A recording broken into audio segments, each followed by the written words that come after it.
Happens when two dissimilar diseases meet. तो ये 20 marks का क्वेश्चन पूछा जाता है। तो चलिए इसको डिस्कस करते हैं और इसी के साथ हम ये भी देखेंगे कि क्या क्या पॉसिबिलिटीज़ हमें यहाँ पर देखने को मिलती है जब पेशेंट में एक साथ दो डिसिमिलर डिसीजेस प्रेजेंट होती है।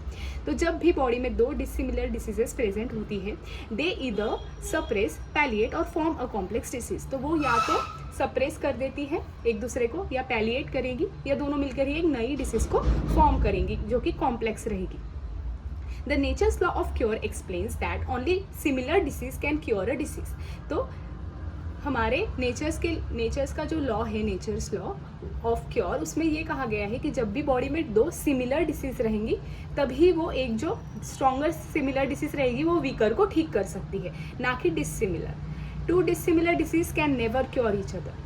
अभी यहाँ पे हम तीन पॉसिबिलिटीज देखेंगे। Possibility number 1, if the older disease is stronger the newer weaker disease is repelled and not allowed to enter inside the organism. Stronger repels the weaker. अब हमने देखा कि पेशेंट की बॉडी में दो डिसीजेज है, लेकिन जो ओल्डर है वो स्ट्रॉन्गर है और जो न्यूअर है या नई वाली डिसीज है वो वीकर है। तो जो पुरानी डिसीज है वो उसको आने ही नहीं देंगी या बॉडी में उसको एंटर ही नहीं होने देगी और रिपेल कर देगी। अब नेक्स्ट पॉसिबिलिटी क्या हो सकती है? If the older disease is weaker, the stronger newer disease can easily enter the organism and suspend the older disease। तो यहाँ पे उल्टा हुआ कि जो older disease है वो weaker है, लेकिन जो नई disease आई है वो stronger है। तो क्या होगा? Stronger suspends the weaker one। तो जैसे बॉडी में दो डिसीजेस प्रेजेंट है और जो नई आई है अभी वो स्ट्रॉन्गर है, तो वो क्या करेगी? पहले अपना कोर्स पूरा रन करेगी और तब तक जो पुराना डिसीज है या वीकर डिसीज है वो थोड़े टाइम के लिए उसका जो सिम्टम्स है वो हमें कम देखने को मिलेंगे। ये अपना पूरा कोर्स रन करने के बाद जब चली जाएंगी तो फिर से हमें ओल्डर जो सिम्टम्स है वो फिर से दिखाई देने लगेंगे।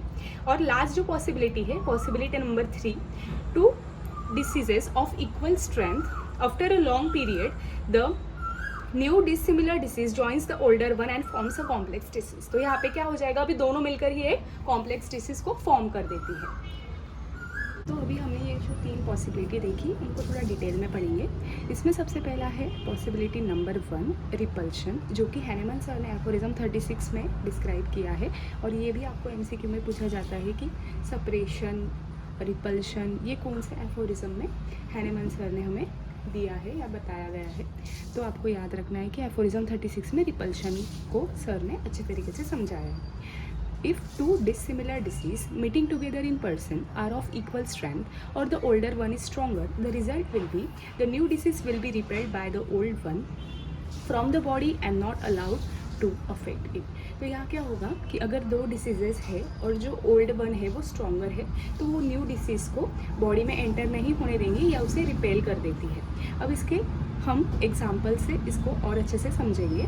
Larry observe plague of Levant did not affect the area where disease scurvy was prevalent. तो यहाँ पे ये जो लैरी सर थे उन्होंने क्या देखा कि जो प्लेग फैला हुआ था उसने उन पेशेंट को नहीं अफेक्ट किया जिनको ऑलरेडी जो स्कर्वी से अफेक्टेड थे या स्कर्वी जिनको ऑलरेडी हो चुकी थी, तो वहाँ पे वो लोग अफेक्ट नहीं हुए। और इसके बाद उन्होंने ये भी देखा, further he observe that persons suffering from eczema they are not affected by it. तो जो लोग जिनको ऑलरेडी एक्सेमा हुआ है उनको भी ये प्लेग हुआ नहीं, क्योंकि एक्जेमा ने क्या किया? इस प्लेग को रिपेल कर दिया, तो बॉडी में एंटर नहीं होने दिया।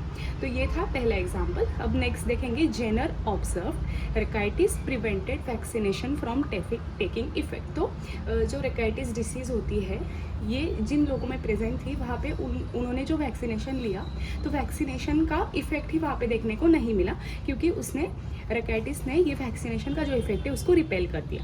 नेक्स्ट है वॉन हेल्डन। तो इन्होंने क्या ऑब्जर्व किया कि जो पेशेंट को ऑलरेडी पल्मोनरी ट्यूबरकुलोसिस से अफेक्टेड थे या सफ़र कर रहे थे वो अटैक ही नहीं हो पाए इपिडेमिक जो फीवर था माइल्ड वैरायटी का। तो यहाँ पे ट्यूबरकुलोसिस जो है वो स्ट्रॉन्गर थी और ये जो फीवर है वो वीकर डिसीज थी, तो स्ट्रॉन्गर ने वीकर को रिपेल कर दिया। तो ये थी पॉसिबिलिटी नंबर 1, इसका है aphorism 36 repulsion. Next possibility number 2, aphorism 38 separation.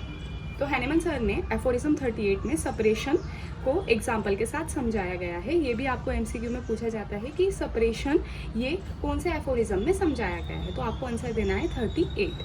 और रिपल्चर जो हमने पहले देखा था वो 36 एफोरिज्म में समझाया गया है। तो चलिए इसको थोड़ा डिस्कस करेंगे और इसी के साथ इसका एग्जाम्पल भी देखेंगे। Whenever to dissimilar diseases of which the new disease is stronger than the old one meet in the body, at first the new stronger one suspends the old, but the weaker old disease reappear when the new disease run its course। तो यहाँ क्या होगा, जो stronger नई disease आई है अभी वो क्या करेगी, जो ओल्ड डिसीज है उसको टाइम बीइंग के लिए सस्पेंड कर देगी या सप्रेस कर देगी, खुद का पूरा जो कोर्स है वो रन करेगी, और उसी के बाद वो जब चली जाएंगी तो फिर से जो ओल्ड डिसीज़ थे उसके हमें सिम्टम्स फिर से दिखने लगेंगे। अभी एग्जांपल से हम इसे समझेंगे। टल्पिस ऑब्जर्व, तो ये जो एक साइंटिस्ट थे या फिजिशियन थे, उन्होंने देखा था कि 2 चिल्ड्रन थे जिनको इपिलेप्सी हुई थी, लेकिन उनको इपिलेप्सी का अटैक थोड़ी टाइम बिंग के लिए चला गया जब उन्हें रिंग वर्म का इन्फेक्शन हो गया। तो रिंग वर्म का इन्फेक्शन जब तक था तब तक उन्हें इपिलेप्सी नहीं हो रही थी या इपिलेप्टिक अटैक्स नहीं आ रहे थे, लेकिन जैसे ही रिंग वर्म का इन्फेक्शन ठीक हुआ फिर से वो बच्चों में उन्हें इपिलेप्सी के अटैक आने फिर से देखने को मिलने लगे। मतलब क्या हुआ कि एक डिसीज़ थी वो थोड़े टाइम के लिए सप्रेस हो गई, दूसरी डिसीज़ आई और जब वो भी ठीक हो जाती है तो फिर से जो पुरानी डिसीज़ है वो उन्हें वापस उसके सिम्टम देखने को मिलते हैं। अब दूसरे जो साइंटिस्ट थे, फिजिशियन थे, वो थे स्कॉफ। तो उन्होंने क्या ऑब्जर्व किया, case of each disappear when scurvy attack the person. तो एक पेशेंट के अंदर ऑलरेडी ईच प्रेजेंट थी, लेकिन जब उसे स्कर्वी डिसीज़ हुई तो ईच जो है वो थोड़े टाइम बिंग के लिए डिसअपियर हो गई। When scurvy was gone each reappear, तो ईच थी फिर उन्हें पेशेंट को स्कर्वी हुई, स्कर्वी होने के बाद जब स्कर्वी ठीक हुई तो फिर से वापस ईच जो है वो रीअपियर होने लगी। Hahnemann observed mum disappear when cowpox inoculation had taken place. After termination of cowpox, mums returned. तो यहाँ पे हैनेमन सर ने क्या ऑब्जर्व किया कि पेशेंट के अंदर मम्स था, लेकिन जैसे ही उसको काउपॉक्स का इन्फेक्शन हुआ तो मम्स टाइम बिंग के लिए चला गया, और जब काउपॉक्स ने अपना पूरा कोर्स रन कर लिया, वो ठीक हो गया, तो मम्स जो है वो रिटर्न हो गया। नेक्स्ट है कॉर्टम। तो कॉर्टम सर ने क्या देखा था कि cowpox suppress measle reappear after course of cowpox was over. तो यहाँ पे भी काउपॉक्स ने क्या किया, पहले मीजल्स को सप्रेस कर दिया, फिर काउपॉक्स ने अपना जो पूरा कोर्स है वो रन किया, उसके बाद उसके चले जाने के बाद मीजल जो है वो फिर से दिखने को मिलने लगा। अब नेक्स्ट पॉसिबिलिटी है पॉसिबिलिटी नंबर 3, एफोरिज्म 40 में समझाया गया है। तो यहाँ क्या होगा, अब हमने पहले देखा पॉसिबिलिटी नंबर 1 में कि जो ओल्डर डिसीज़ है वो स्ट्रॉन्गर है तो वो जो न्यू डिसीज़ है उसको रिपेल कर देती है। अगले इसमें हमने देखा एफोरिज्म 38 में जो समझाया गया है या सेकेंड पॉसिबिलिटी, तो उसमें सपरेशन समझाया गया है। जो नया डिसीज़ है वो स्ट्रॉन्गर है तो वो थोड़े टाइम के लिए जो पुराने डिसीज़ है उसको सप्रेस करता है। लेकिन अब क्या होगा, if 2 dissimilar diseases are of equal strength. अब हमने देखा कि दोनों अगर डिसीजेस सेम स्ट्रेंथ की है और दोनों जो है वो क्रोनिक कैरेक्टर की है और have acted for a considerable period of time, they occupy particular parts of the body which are more suitable or adapted to them and thus form a complex disease। अब यहाँ पे दोनों ही strong है, दोनों ही chronic character के हैं और दोनों ने एक कंसिडरेबल टाइम पीरियड के लिए पेशेंट पे एक्ट किया है। अब ये लोग क्या करेंगे, अपने अपने सूटेबल और पर्टिकुलर पार्ट्स पे ये ऑक्यूपाई कर लेते हैं पेशेंट में वो, और दोनों मिलकर ही एक कॉम्प्लेक्स डिसीज को फॉर्म करेंगे। तो इसमें 3 एग्जाम्पल है। Russell observe small pox and measle in same patient. तो स्मॉल पॉक्स भी और मीजल्स भी साथ में उन्होंने देखा एक ही पेशेंट में। Jenner observed cow pox plus measles plus purpura together. तो तीनों स्ट्रॉन्ग है, तीनों ही क्रोनिक कैरेक्टर की है, तो उन्होंने वो तीनों एक ही पेशेंट में साथ में देखा, तो उन्होंने क्या फॉर्म किया वहाँ पे, कॉम्प्लेक्स डिसीज। नेक्स्ट है डॉक्टर जेनर। तो उन्होंने ऑब्जर्व किया था कि सिफिलिस एंड काउपॉक्स टुगेदर।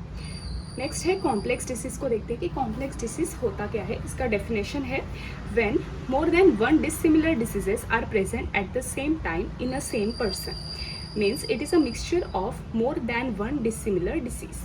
तो ये था what happens when 2 dissimilar disease meet. Thank you.